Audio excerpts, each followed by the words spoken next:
You've checked everything twice. Nothing's on fire, nothing's due tomorrow, and yet your body is still braced for impact. Even when life is fine, you can't believe it. There's a weight in your chest that won't leave. This isn't anxiety in the clinical sense. It's something quieter, something wired deeper. Problem deep dive. Let me describe what this feels like. You finish your work. You sit down to rest, but within seconds, your mind is already scanning. Did I forget something? Is there something I should be doing? Why does this feel wrong? Relaxation doesn't feel like relief. It feels like neglect. Other people seem to power down naturally. They watch a show, they laugh, they let go. But for you, stillness feels dangerous, like you're forgetting to guard something important. And here's the strange part. The more peaceful your life becomes, the worse this feeling gets, because now you don't even have a reason to feel this way, which makes you wonder if something's wrong with you. Reframe. But here's what's actually happening.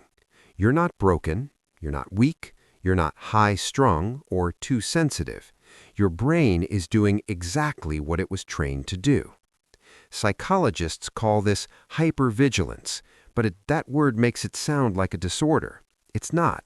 It's a survival adaptation that became a baseline. Psychological mechanism. Let's talk about why this happens. Your nervous system has two modes: sympathetic, the gas pedal, parasympathetic, the brake. Most people toggle between them naturally. Stress hits, gas pedal. Stress ends, brake. But some people get stuck with their foot on the gas, not because they're anxious by nature, but because their brain learned that letting go was never safe. Here's the mechanism. In childhood or early adolescence, your brain was pattern matching. It asked a simple question: what happens when I relax? And if the answer was ever something bad, something unpredictable, something I had to deal with alone, then your brain learned a rule: relaxation is a vulnerability. This gets encoded in the amygdala, your brain's threat detection system. It doesn't need a current danger. It just needs the memory of danger during rest. So now, even when life is objectively fine, your amygdala whispers, "Don't get comfortable." That's when it happens. Neuroscientist Stephen Porges calls this a disrupted sense of safety. Your body never fully believes the environment is secure. It's not that you think something's wrong, it's that your body doesn't trust the calm. Practical framework. So, how do you rewire this? Not through willpower, not through just relax. You have to teach your nervous system a new pattern. Here's how. 1. Externalize the scan. Your brain is scanning for threats in the background, constantly, unconsciously. The first step is to make that scan conscious. Set a timer for 2 minutes. Sit down and ask, what am I actually worried might happen right now? Write it down. Not to solve it, just to name it. This is called cognitive offloading in psychology. When you externalize the worry, your brain stops looping it internally. You're not suppressing the anxiety, you're completing the scam. 2. Teach safety through microdoses. You can't force your body to relax, but you can give it evidence that relaxation is safe. Start with 60 seconds. Sit, do nothing, let your body be still. Then check, did anything bad happen? No. Your amygdala logs that, one data point. Do it again tomorrow, then 90 seconds, then 2 minutes. This is exposure therapy for rest. You're reconditioning the association. Stillness to safety, not stillness to threat. 3. Pair rest with predictability. Your nervous system craves predictability. If rest feels random or stolen, it triggers guilt. But if rest is scheduled, it becomes safe. Psychologist Mihaly Csikszentmihalyi found that structure paradoxically creates freedom. So pick a time.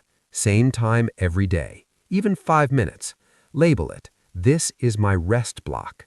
Your brain will start to expect it, and expectation reduces threat response. 4.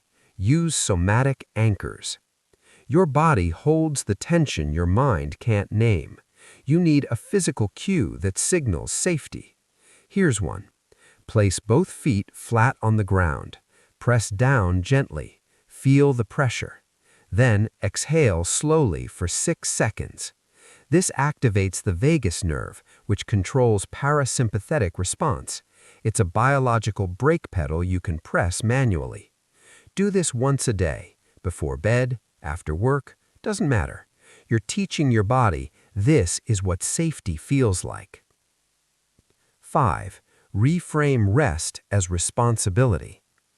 Here's the cognitive shift. Most people see rest as a luxury, something you earn after being productive. But if you're someone whose brain never stops, rest isn't a reward, it's a requirement.